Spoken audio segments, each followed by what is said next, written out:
The autumn wind swept across the lonely plains of Wyoming Territory in 1888, carrying dust, dry leaves, and the silence that had settled over Nathaniel Brooks' ranch for nearly 3 years.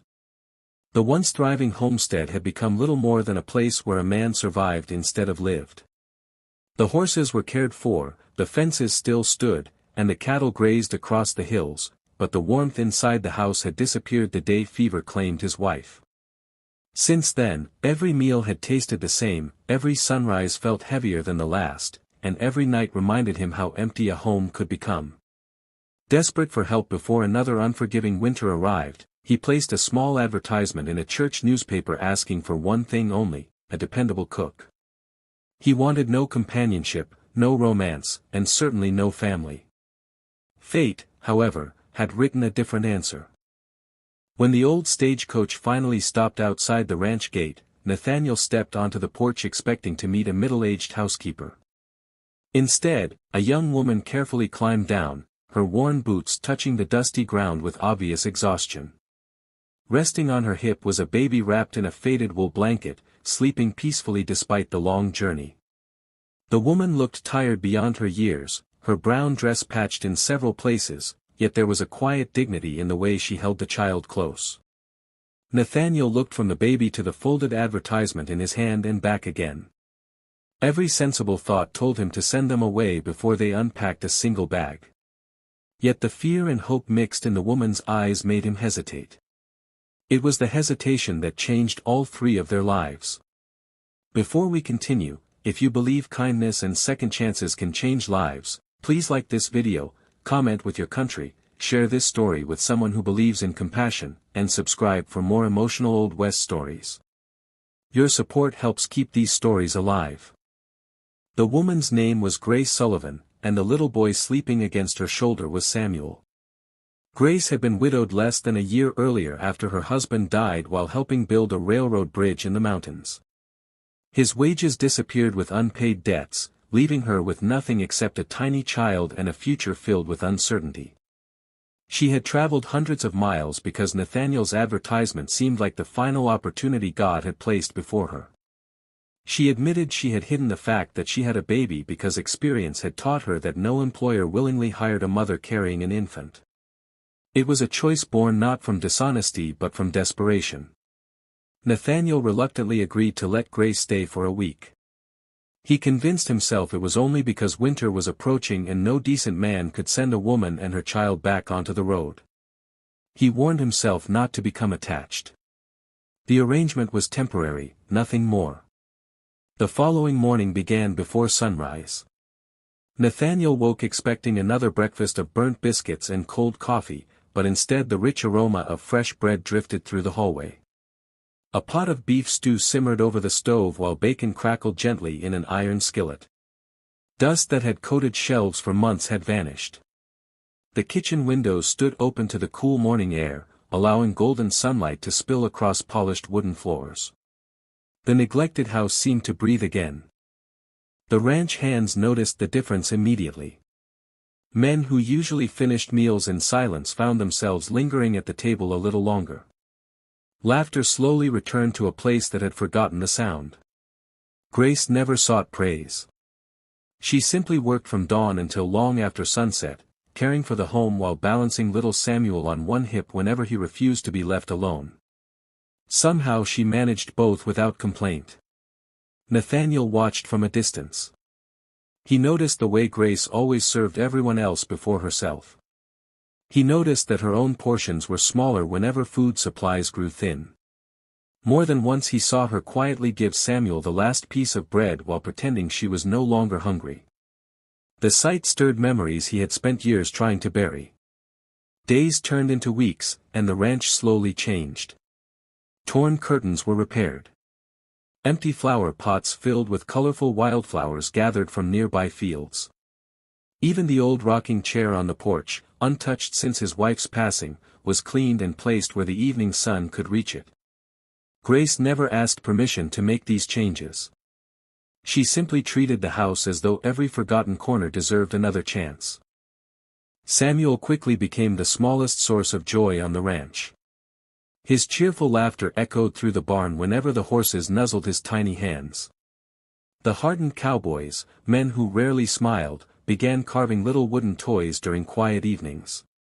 One crafted a toy horse, another a tiny wagon, while an elderly ranch hand whittled a small cross that Samuel carried everywhere. Without realizing it, everyone had begun protecting the child as though he belonged there. Nathaniel tried harder than anyone to resist the growing attachment.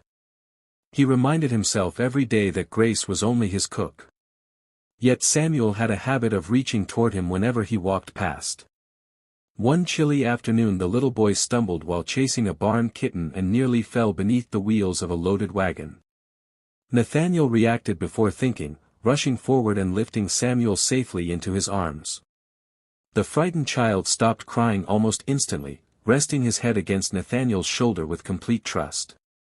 For several long moments Nathaniel simply stood there, holding a child he had never intended to care about. Something inside him shifted.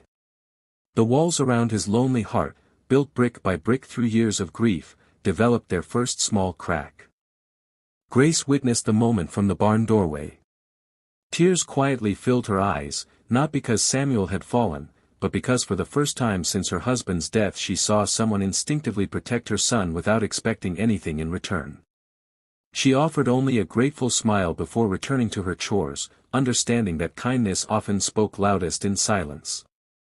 As winter crept closer, darker clouds gathered over the valley. Supplies became more expensive, cattle prices dropped, and Nathaniel worried constantly about keeping the ranch alive. Unknown to him, another danger was already making its way toward the homestead. A wealthy neighboring landowner named Silas Crow had learned that Grace Sullivan was living there. Years earlier, Grace's late husband had borrowed money from Crow after a failed harvest. Though most of the debt had been repaid, Crow had secretly inflated the remaining amount, knowing a widow had little chance of fighting him in court. He saw Grace not as a grieving mother but as an easy target. One icy afternoon, a rider appeared through the falling snow and stopped outside Nathaniel's ranch house. The man carried legal papers in one hand and greed in his heart. Before sunset, the peaceful refuge Grace had finally found would face its greatest test, and Nathaniel would have to decide whether the woman who had come to his ranch as a cook had already become something far more important.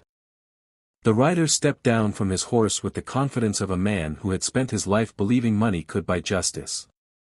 Silas Crow carried neatly folded legal papers beneath one arm, but there was no kindness in his expression. Nathaniel welcomed him onto the porch only because the storm outside had become fierce, yet the warmth of the ranch house quickly gave way to a chilling silence as Grace recognized the stranger. The color drained from her face, and Samuel instinctively clung to her dress as though he sensed danger without understanding why. Silas explained that Grace's late husband had borrowed money after a failed harvest several years earlier. According to his records, the debt had never been settled, and with years of added interest, the amount had become impossible for a widow to repay. Grace knew the claim was dishonest. Her husband had worked until the final weeks of his life to repay nearly everything he owed, but the receipts had disappeared after his death. In a time when powerful men often wrote their own version of the truth, she possessed little more than her word. Nathaniel studied Grace instead of the papers. During the weeks she had lived on the ranch, she had never once asked for charity. She had earned every meal with honest work, cared for his home as though it were her own, and given hope back to a place that had forgotten what hope looked like. Everything he had learned about her told him she was not a woman who would run from responsibility. The accusation simply did not fit the person standing before him. Silas offered a cruel solution. If the debt could not be paid within 30 days, the sheriff would seize anything Grace owned, and she would likely be forced to leave the territory in search of work. Nathaniel watched Samuel tighten his tiny arms around his mother, and for the first time since losing his wife, anger burned stronger than grief. Winter tightened its grip over the valley. Nathaniel sold 2 of his finest horses, even though he knew the ranch depended on them for spring work. He quietly used the money to hire a lawyer from the nearest town to examine the claim against Grace. Many neighbors called him foolish for risking his own future over a woman who had arrived as a stranger, but Nathaniel had stopped listening to those who measured life only in dollars. Some things were worth protecting because they reminded a person of who they wanted to be. While the legal battle slowly unfolded, Grace continued working without complaint. She rose before dawn, baked bread for the ranch hands, mended worn coats, and cared for Samuel with the same gentle patience she had always shown. She secretly began sewing quilts during the evenings, selling them to travelers passing through the town. Every coin she earned was placed into a small wooden box. She refused to let Nathaniel carry the burden alone. One snowy afternoon, an elderly pastor arrived unexpectedly at the ranch after hearing about the dispute. As Grace described the final months of her husband's life, the pastor suddenly remembered witnessing one of the last payments made to Silas. He searched through old church records and discovered a faded ledger recording the exact amount that had been paid. It was not a formal receipt, but it was enough to prove that Silas had deliberately exaggerated the debt. The hearing took place inside the crowded county courthouse just as spring began melting the winter snow. Ranchers, merchants, and townspeople filled every bench. Grace stood quietly beside Nathaniel, refusing to lower her head despite the whispers around the room. When the pastor presented the church ledger and another witness confirmed seeing the final payment, Silas's carefully crafted story began to collapse. His own bookkeeping contained contradictions he could no longer explain. The judge ruled that Grace owed nothing more. He condemned Silas for attempting to profit from a widow's hardship and dismissed the claim entirely. The courtroom fell silent before applause slowly spread through the crowd. Grace closed her eyes as tears rolled down her cheeks, not because she had won, but because for the first time since her husband's death, justice had found her. Life on the ranch slowly returned to peace. Spring covered the hills with wildflowers, newborn calves filled the pastures, and the laughter of little Samuel echoed through the yard almost every afternoon. Nathaniel realized the house no longer felt like a place haunted by memories. It had become a home once again. Grace often wondered how to repay the kindness she had received, yet Nathaniel never spoke of repayment. He understood that the greatest blessings rarely arrived as planned. He had written a simple advertisement asking for someone to prepare meals, but the Lord had answered with something far greater than he ever imagined. Through Grace's quiet strength and Samuel's innocent smile, the empty spaces inside his heart had slowly begun to heal.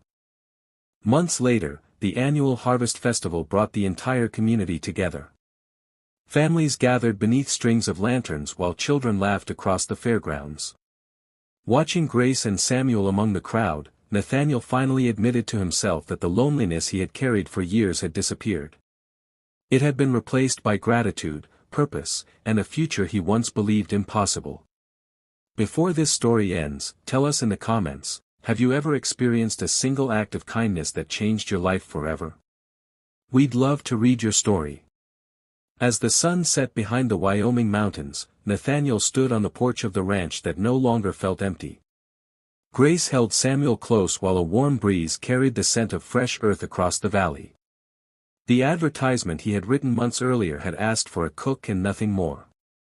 Yet life has a remarkable way of sending us exactly what we need instead of what we ask for. The stranger carrying a baby on her hip had restored laughter to a silent home, hope to a weary heart, and faith to a man who believed his happiest days were already behind him.